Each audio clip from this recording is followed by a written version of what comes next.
Monsoon सत्र के आखिरी चरण में अब संसद के अंदर कामकाज हो सकता है। आज सरकार लोकसभा में 4 बिल पेश करने जा रही है। ये वो बिल हैं जो राज्यों की डिमांड से जुड़े हैं। इसीलिए उम्मीद की जा रही है कि आज विपक्ष संसद की कार्यवाही चलने देगा। आज जो 4 बिल पेश होने जा रहे हैं उनमें केरल का नाम बदलकर केरलम करने का बिल है, ट्रिब्यूनल व्यवस्था में बदलाव की तैयारी का बिल है। अमित शाह सदन में मौजूद रहेंगे और खुद सहकारी क्षेत्र से जुड़े कानून को बदलने का भी बिल पेश करेंगे। इसके साथ ही चौथा बिल खनन को लेकर के आ रहा है, जिसे अर्जुन राम मेघवाल पेश करेंगे। तो आज उम्मीद की जा रही है कि सदन में कामकाज हो पाएगा। आज सरकार की तरफ से 4 बिल पेश किए जाएंगे।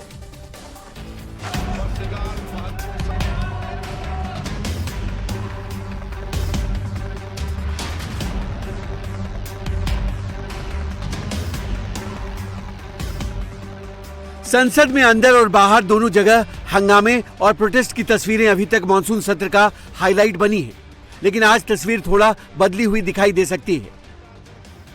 मानसून सत्र के अब केवल 4 दिन बचे हैं। सरकार लगातार विपक्षी दलों के नेताओं से बात कर रही है। किरेन रिजिजू खुद राहुल गांधी से कई दौर की बातचीत कर चुके हैं। आज सदन में जो 4 बिल लाए जा रहे हैं वो देश के कानूनी, प्रशासनिक और वित्तीय ढांचे को आधुनिक बनाने और राज्यों की मांग को पूरा करने वाले हैं। इसलिए विपक्षी पार्टियां इन बिलों का विरोध करने का जोखिम नहीं उठा सकती।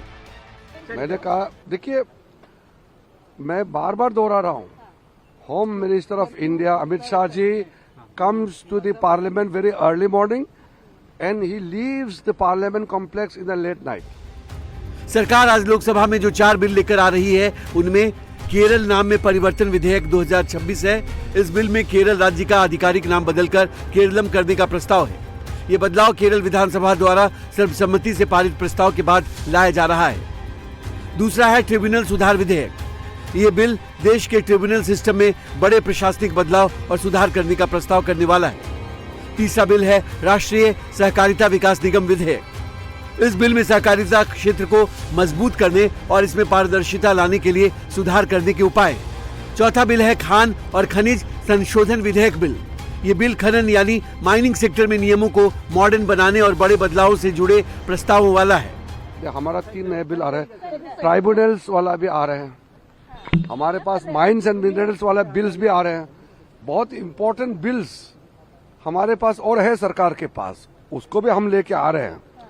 मैं फिर से अपील करता हूं, कांग्रेस पार्टी के कुछ नए एमपीज भी आए हैं, कुछ ऑपोजिशन के नए एमपीज चुन के आए हैं, उसको बेचारे बोलने का मौका ही नहीं मिलता है। कांग्रेस के सीनियर लीडर हंगामा करता है और उसके जो नए एमपीज है वो बोलने का मौका नहीं मिलता है। गृह मंत्री अमित शाह ही राष्ट्रीय सहकारिता विकास निगम विधेयक को खुद पेश करेंगे। परिसीमन बिल आज की लिस्ट में नहीं है। परिसीमन के साथ साथ एफसीआरए बिल भी अभी लिस्ट में नहीं है। देखिए, डिलिमिटेशन, वुमेन रिजर्वेशन बहुत महत्वपूर्ण मुद्दे हैं। अब वो कहते हैं कि डिलिमिटेशन, वुमेन रिजर्वेशन को कांग्रेस विरोध करते हैं, तो ये तो एक तरीके से देश के महिलाओं के साथ धोखा है। तो सब मालूम है, हम लोग का कमिटमेंट को तो सब जानते हैं। प्रधानमंत्री जी ने बार बार कहा है कि महिलाओं को उनका अधिकार देके हम रहेंगे। अब कांग्रेस इसको बार बार विरोध कर रहे हैं, कांग्रेस को झेलना पड़ेगा। यही वो 2 बिल हैं जिन पर सरकार सहमति बनाने की कोशिश कर रही थी, लेकिन कई राउंड की मीटिंग के बाद भी बात नहीं बनी।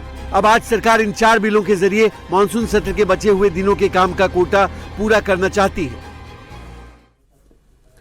यूपी के सीएम योगी आदित्यनाथ ने समाजवादी पार्टी और कांग्रेस पर निशाना साधा। सीतापुर में सीएम योगी ने कहा कि कांग्रेस सपा को सत्ता का नशा है। सत्ता का नशा खतरनाक होता है। कांग्रेस के पतन का कारण सत्ता का नशा है। देश के युवा ने कांग्रेस को पूरी तरह से दफन कर दिया है। योगी आदित्यनाथ ने पूछा कि कांग्रेस और समाजवादी पार्टी बताएं कि उन्होंने नौजवानों के लिए आखिर क्या किया है। जो बात उस कालखंड में बांटने का काम उस कालखंड में उन लोगों ने किया था, जिसके कारण देश गुलाम हुआ था, वही पाप आज कांग्रेस और समाजवादी पार्टी के नेता समाज को जाति के नाम पर बांटने का पाप फिर से कर रहे हैं। बहनों और भाइयों, इनके बांटने का परिणाम क्या है? कोई पूछे तो इन लोगों से, किसी ने पूछने का प्रयास किया कभी कि देश के अंदर और प्रदेश के अंदर सर्वाधिक समय तक कांग्रेस ने शासन किया, सर्वाधिक समय तक शासन किया, लेकिन इन्होंने अपने समय में इन्होंने क्या किया था? युवाओं के लिए क्या किया था? किसानों के लिए क्या किया था? गरीबों के लिए क्या किया था? इन्होंने महिलाओं के लिए पिछले 4 दिन के अंदर गाजियाबाद से हरिद्वार के बीच में 3 करोड़ कांवड़ यात्री शिव भक्त गए हैं, हरिद्वार में जल लेने के लिए। 3 करोड़ हर हर बम बम का नारा करते हुए, शिव की भक्ति में झूमते हुए, क्या बच्चे, क्या युवा, क्या महिला, क्या बुजुर्ग, सबका एक ही धुन है, शिवमय वातावरण। कितना आनंददायक था। 17 के पहले समाजवादी पार्टी इस कांवड़ यात्रा को निकलने नहीं देती थी। हम लोग आए, हमने कहा भी कांवड़ यात्रा को कौन रोक सकता है? कांवड़ यात्रा निकलेगी, अनुशासन के साथ निकलेगी, गौरव के साथ निकलेगी। और अब बड़ी खबर अतीक के बेटे उमर के समर्थकों पर प्रयागराज में मुकदमा हो गया है। उमर के समर्थकों ने टोल प्लाजा का बैरियर तोड़ा था। अतीक के बेटे अबान के अंतिम संस्कार में उमर अपने समर्थकों के साथ शामिल हुआ था। उमर के समर्थकों ने किसी भी बूथ पर टोल नहीं दिया और बैरियर तोड़ते हुए वहां से निकल गए। ऐसे 25 गाड़ियों की पहचान करके प्रयागराज के नवाबगंज थाने में मुकदमा दर्ज किया गया है। उमर के कई समर्थक बिना नंबर प्लेट वाली कारों से भी आए थे। इन कारों की जांच की जा रही है और साथ ही पुलिस अब सीसीटीवी फुटेज से उन लोगों की भी पहचान करके टोल वसूलने की पूरी तैयारी कर रही है।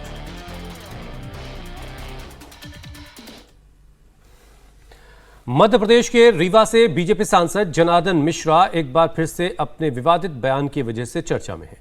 रीवा एयरपोर्ट पर एक कार्यक्रम के दौरान एथेनॉल मिले हुए पेट्रोल का विरोध करने वालों पर उन्होंने निशाना साधा। सांसद जनार्दन मिश्रा ने कहा कि आंदोलन हो रहा है, एथेनॉल नहीं चलेगा, शुद्ध पेट्रोल चाहिए। सांसद ने एथेनॉल का विरोध करने वालों पर अटैक करते हुए यहां तक कह दिया कि शुद्ध पेट्रोल तुम्हारे बाप के घर से आएगा। 18,000 किलोमीटर के चक्कर लगा के तेल मिलल लाग। और जब मोदी जी कहा था कि एथेनॉल मिला हुआ 20%, तो आंदोलन हो रहा कि नहीं एथेनॉल न चली, केवल शुद्ध पेट्रोल चली। शुद्ध पेट्रोल तो हमारे बाप के यहाँ से आई, शुद्ध पेट्रोल है ये नहीं है देश में, तो कहां से आई? और आज की बड़ी खबर, बेंगलुरु में फूड सेफ्टी को लेकर बड़ा मिशन चल रहा है। बेंगलुरु शहर में फूड एंड सेफ्टी डिपार्टमेंट ने छापेमारी की कार्रवाई करके कई नामी गिरामी होटल्स और रेस्टोरेंट्स के किचन से भारी तादाद में एक्सपायर्ड फूड बरामद किया है। ऑफिसर्स ने 132 किलो खाद्य सामग्री जब्त की है। 15 लीटर इस्तेमाल किया हुआ कुकिंग ऑयल बरामद हुआ है। कई जगहों पर तो नॉनवेज इतनी खराब स्थिति में था कि उसे फेंका गया। साथ ही बार बार इस्तेमाल किया गया कुकिंग ऑयल भी बरामद किया गया है। एक्सपायर्ड मिल्क के कई पैकेट बरामद हुए हैं और इसके बाद डिपार्टमेंट ने कार्रवाई करते हुए रेस्टोरेंट्स को भी सील कर दिया है।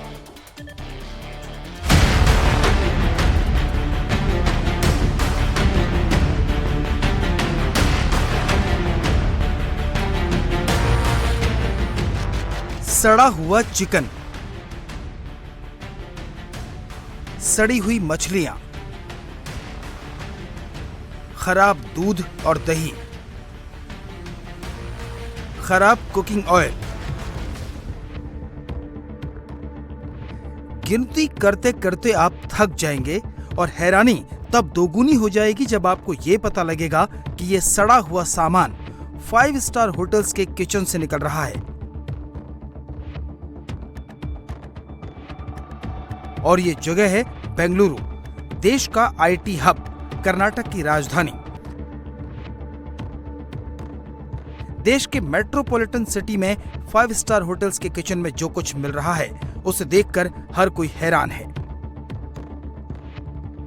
अब आप तैयार हो जाइए, अब आपको लंबी लिस्ट दिखाते हैं। होटल स्काई के किचन से क्या मिला वो देखिए। सड़ा हुआ चिकन, बीफ, 45 किलो, खराब वेजिटेबल कटलेट 6 किलो, इस्तेमाल किया हुआ कुकिंग ऑयल 15 लीटर, यानी करीब 51 किलो खाने का सामान तो सड़ चुका था या एक्सपायर्ड था। कुल मिलाकर खाने लायक तो बिल्कुल भी नहीं था। ये हाल केवल एक होटल का नहीं था, बेंगलुरु में लिस्ट लंबी है। अब बेंगलुरु के होटल रॉयल चेन का किचन देखिए। यहाँ से 50 किलो बतख का मांस मिला, 5 किलो मछली खाने लायक स्थिति में नहीं थी, 55 किलो माल मिला जिसे फौरन नष्ट कर दिया गया। बेंगलुरु के कुछ और रेस्टोरेंट का हाल देखिए। मद्रास किचन से 5 किलो हरी मटर मिली जो इस्तेमाल नहीं हो सकती। टेस्कॉन होटल के किचन में मिला 5 किलो मशरूम खाने लायक नहीं था। सैंचेज होटल से 3 किलो मछली जब्त की गई जो खराब हो चुकी थी। इसके साथ ही 7 किलो केक और आलू भी मिला जो खराब हो चुका था। फूड एंड सेफ्टी डिपार्टमेंट ने एक दिन की ड्राइव में 135 किलो सड़ा हुआ माल जाने माने रेस्टोरेंट के किचन से बरामद किया। 15 किलो ऐसा कुकिंग ऑयल था जो कई बार इस्तेमाल किया जा चुका था। खाने के नाम पर जहर परोस रहे इन रेस्टोरेंट के खिलाफ क्या एक्शन हुआ वो भी देख लीजिए। फूड एंड सेफ्टी डिपार्टमेंट ने यूबी सिटी में मौजूद स्काई किचन में अनियमितता के चलते इस रेस्टोरेंट को सील कर दिया है। कई दूसरे रेस्टोरेंट के सैंपल भी लिए गए हैं। इनकी जांच रिपोर्ट आने के बाद और भी एक्शन लिया जा सकता है। मॉनसून की तेज बारिश जारी है। पहाड़ों पर जारी भारी बारिश के बाद जहां देश के सभी बड़ी नदियां इस वक्त उफान पर हैं, तो आज भी देश के 16 राज्यों के लिए भारी बारिश का अलर्ट जारी है। इधर हथनीकुंड बैराज से पानी छोड़े जाने के बाद दिल्ली में यमुना नदी उफान पर है। हालांकि यमुना के जलस्तर में कमी आई है, लेकिन प्रशासन अब भी अलर्ट पर है। यूपी के 14 जिलों में आज बारिश की चेतावनी जारी की गई है। तो मध्य प्रदेश में भी भारी बारिश के बाद नर्मदा में आई उफान से नदी किनारे के लोग सहमे हुए हैं।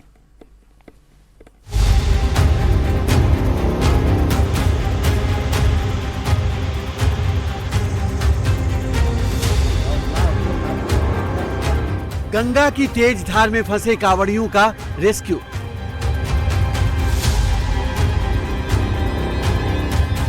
चिनाब में बहे युवकों की तलाश में सर्च ऑपरेशन। यमुना के बढ़ते वाटर लेवल पर अलर्ट। नर्मदा नदी का हाहाकारी प्रहार। बारिश के बीच खिसकते पहाड़। ये तस्वीरें बता रही हैं कि देश में पहाड़ से लेकर मैदान तक मानसून फुल रफ्तार में है। देश की सभी बड़ी नदियां उफान मार रही हैं। गंगा, यमुना, नर्मदा से लेकर चिनाब तक अपने किनारे रहने वाले लोगों को डरा रही हैं। तो आज भी देश के 16 राज्यों में जोरदार बारिश का अलर्ट है। राजधानी दिल्ली पर बारिश के बाद अब बाढ़ का खतरा है। हालांकि हथनीकुंड बैराज से पानी छोड़े जाने के बाद बढ़ा दिल्ली में यमुना का जलस्तर अब घटने लगा है। रविवार शाम 6 बजे ओल्ड रेलवे ब्रिज पर जलस्तर 203.21 मीटर दर्ज हुआ, जबकि शनिवार रात ये 204.09 मीटर था। यमुना के बढ़ते जलस्तर पर नजर रखने के लिए flood and irrigation department alert mode में है। राजधानी दिल्ली में मूसलाधार बारिश के बाद अब बाढ़ का खतरा मंडरा रहा है। हथनीकुंड बैराज से 30,000 क्यूसेक से ज्यादा पानी छोड़ा गया, लेकिन फिलहाल स्थिति ये है कि यमुना नदी खतरे के निशान से 3 मीटर नीचे बह रही है, यानी 203 मीटर के नीचे है। लेकिन दिल्ली सरकार ने वार्निंग जारी कर दी है। दिल्ली के निचले इलाकों में रहने वालों को ये चेतावनी दे दी गई है कि कोई भी यमुना नदी के किनारे ना जाए, खासकर बच्चे। लगातार एसडीआरएफ के जवान भी और यमुना नदी के किनारे गश्त कर रहे हैं। फ्लड और इरिगेशन डिपार्टमेंट सतर्क हो चुका है और लगातार नजर रखी जा रही है कि अगर यमुना नदी का जलस्तर बढ़ता है तो तुरंत ही निचले इलाकों को खाली करा लिया जाए। यूपी में लगातार हो रही मानसूनी बारिश से गंगा, यमुना, शारदा और सरयू समेत 10 से ज्यादा नदियां खतरे के निशान के करीब बह रही हैं। गंगा के उफान का असर शाहजहांपुर के मिर्जापुर इलाके में देखने को मिल रहा है, जहां कई गांवों में गंगा का पानी घुस गया है। लोगों को पशुओं के लिए चारे की समस्या होने लगी है। आज भी यूपी के 14 जिलों में भारी बारिश का येलो अलर्ट जारी किया गया है। सहारनपुर, शामली, मुजफ्फरनगर, बिजनौर, बागपत, मेरठ, लखीमपुर खीरी, बहराइच, श्रावस्ती, बलरामपुर, सीतापुर, गोंडा, सिद्धार्थनगर, बाराबंकी, लखनऊ, उन्नाव, कानपुर नगर, कानपुर देहात, कन्नौज और औरैया में अनेक स्थानों पर आज बारिश हो सकती है। मध्य प्रदेश में मानसून एक बार फिर पूरी तरह सक्रिय हो गया है। भारी बारिश के बाद नर्मदा नदी अपना रौद्र रूप दिखा रही है। सैलाब की चपेट में जो कुछ भी आ रहा है तिनके की तरह बहते जा रहा है। नदी किनारे बने कई घर बाढ़ में डूब गए हैं। चारों तरफ पानी ही पानी दिख रहा है। ढिंढोरी में नर्मदा, खरमेर और चकरार नदियां खतरे के निशान से ऊपर बह रही हैं। तो मंडला जिले में मूसलाधार बारिश से बाढ़ जैसे गंभीर हालात बन गए हैं। डिंडोरी और बालाघाट जैसे ऊपरी जिलों में लगातार हो रही भारी बारिश से मंडला में नर्मदा नदी का जलस्तर तेजी से बढ़ गया है। निचले इलाकों में बाढ़ का पानी घुसने लगा है। नदी किनारे बसी बस्तियों में बाढ़ का खतरा मंडराने लगा है। नदी का जलस्तर बढ़ने से नर्मदा किनारे के कई घाट और मंदिर पानी में डूब चुके हैं। खतरे को देखते हुए प्रशासन अलर्ट मोड पर है। आईएमडी भोपाल ने आज प्रदेश के रायसेन, नर्मदापुरम, कटनी, छिंदवाड़ा, बालाघाट, दमोह, सागर, पांडुर्ना, नरसिंहपुर, सिवनी और पन्ना समेत कई जिलों में भारी बारिश की चेतावनी जारी की है। ने कंट्रोल रूम के माध्यम से पूरे जिले में अलर्टनेस फैला दिया है। जो भी ऐसे नदी नाले हैं जो कि बाढ़ की चपेट में हैं, उनकी सूचनाएं प्राप्त कर रहे हैं और ऐसे रोड, पुल पुलिया जिनमें पानी ऊपर से आ गया है, उन रास्तों को बंद कराया जा रहा है। पुलिस बल तैनात किया जा रहा है। साथ ही मंडला शहर में छोटा पुल है, इसके दोनों ओर बैरिकेडिंग लगा दिए गए हैं और साथ ही माहिष्मती घाट में और सहस्त्रधारा में हमने पुलिस बल तैनात कर दिया गया है। वो हमको समय समय पर सूचनाएं दे रहे हैं और जो भी लोग नदी के पास में आ रहे हैं देखने के लिए या नहाने के लिए, उनको सबको हम वहां से दूर कर रहे हैं। गंगा की उफनती धार के बीच फंसे कांवड़ियों को किनारे तक पहुंचाते उत्तराखंड एसडीआरएफ के जवान अब तक 11 कांवड़ियों की जान बचा चुके हैं। पहाड़ों पर हुई भारी बारिश के बाद गंगा में उफान है और एसडीआरएफ के जवान दिन रात गंगा घाटों पर चौकसी कर रहे हैं। हरिद्वार में एसडीआरएफ के जांबाज कांवड़ियों के रेस्क्यू में कामयाब रहे, लेकिन जम्मू कश्मीर के अखनूर में रेस्क्यू अब भी जारी है। यहाँ हमीरपुर सीधेर के पास चिनाब नदी की तेज धार में 2 युवक बह गए, जिसके बाद एनडीआरएफ की टीम लगातार उनके सर्च ऑपरेशन में लगी है। यहाँ खोर में 2 लड़का, एक विजय सिंह, एक राकेश सिंह, वो लोग ने रात को कोई पार्टी किया। उसके बाद नदी के बगल में आया। नदी के बगल में आके के उनका सुबह 8:30 बजे उनका मामा का लड़का ने देखा उनका बाइक और कपड़ा देखा, तो उन्होंने फिर खबर दिया हम लोगों को। हमने आया टीम लेके आने के बाद हमने उनको सर्चिंग शुरू किया, जैसे कि डीप डाइविंग सेट से पूरा सर्चिंग किया। उसके बाद फिर बोट को पूरा हिलाया, बोट को पूरा हिलाया। उसके बाद फिर फिजिकल सर्च भी किया। अभी भी करते रहे हम, अभी करते रहेंगे। मैदानी इलाकों में नदियां उफान पर हैं, तो पहाड़ों पर लैंडस्लाइड का खतरा बढ़ गया है। खूनी नाला इलाके में सिहुता नेशनल हाईवे पर पनियाला नाला के पास पहाड़ दरकने से भारी मलबा सड़कों पर आ गया, जिससे हाईवे पूरी तरह से ठप हो गया। भारी बारिश और लैंडस्लाइड के कारण चंबा, भरमौर और चंबा पठानकोट नेशनल हाईवे सहित जिले की कई मुख्य सड़कें बंद हो गई हैं। हिमाचल प्रदेश में भारी बारिश और लैंडस्लाइड के चलते कुल 153 सड़कें बंद हैं। मंडी जिले में सबसे ज्यादा 65 सड़कें बंद हैं, तो कुल्लू में 42 सड़कों पर गाड़ियों की ट्रैफिक ठप है। शिमला में 26 तो सिरमौर में 8 सड़कें बंद हैं। कांगड़ा में 5 तो चंबा में 4 और ऊना में 3 सड़कें बंद हैं। मौसम विभाग ने 10 और 11 अगस्त के साथ साथ 14 और 15 अगस्त के लिए भारी बारिश का ऑरेंज अलर्ट जारी किया है। हिमाचल के साथ ही उत्तराखंड में भी भारी बारिश और लैंडस्लाइड लोगों के लिए आफत बन गई है। जोशीमठ के किमाना इलाके में सैलाब के साथ भारी मलबा आने से ग्रामीणों में दहशत फैल गई। पहाड़ी नाले से कीचड़ के साथ बड़े बड़े बुलडोजर सरक रहे हैं। कुदरत की इस कहर से कई मकानों और गौशालाओं को नुकसान हुआ, खेत मलबे में दब गए। लैंडस्लाइड का ये खौफनाक मंजर उत्तराखंड के रुद्रप्रयाग का है। तिमली बड़मा सड़क पर बड़ा लैंडस्लाइड हुआ है। उत्तराखंड में भारी बारिश के कारण चमोली, रुद्रप्रयाग और पिथौरागढ़ सहित कई जिलों में लगातार लैंडस्लाइड हो रहे हैं।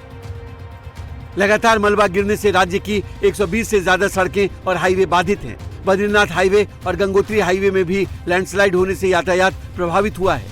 उत्तराखंड में मौसम विभाग ने अगले 2 दिनों तक भारी बारिश का अलर्ट जारी किया है। देहरादून, बागेश्वर, नैनीताल, चंपावत, अल्मोड़ा में भारी बारिश का ऑरेंज अलर्ट है। असम के गुवाहाटी में भी बाढ़ जैसे हालात हैं। मूसलाधार बारिश से रुकमणी गांव में घुटनों तक पानी भर गया है। भारी बारिश के बाद आई भीषण बाढ़ से राज्य के 13 जिलों में करीब 1.5 लाख लोग अब भी प्रभावित हैं। बाढ़ से राज्य में अब तक 99 लोगों की मौत हो चुकी है। ऊपरी असम के गोलाघाट, शिवसागर और जोरहाट जैसे जिले बाढ़ से सबसे ज्यादा प्रभावित हैं। बाढ़ के पानी से राज्य में करीब 11,000 हेक्टेयर फसल पूरी तरह बर्बाद हो चुकी है। हजारों लोग राहत शिविरों में रहने को मजबूर हैं। उत्तर से दक्षिण और पहाड़ों से लेकर मैदान तक मानसून की रफ्तार तेज है और आज भी कई राज्यों में भारी बारिश का अलर्ट है।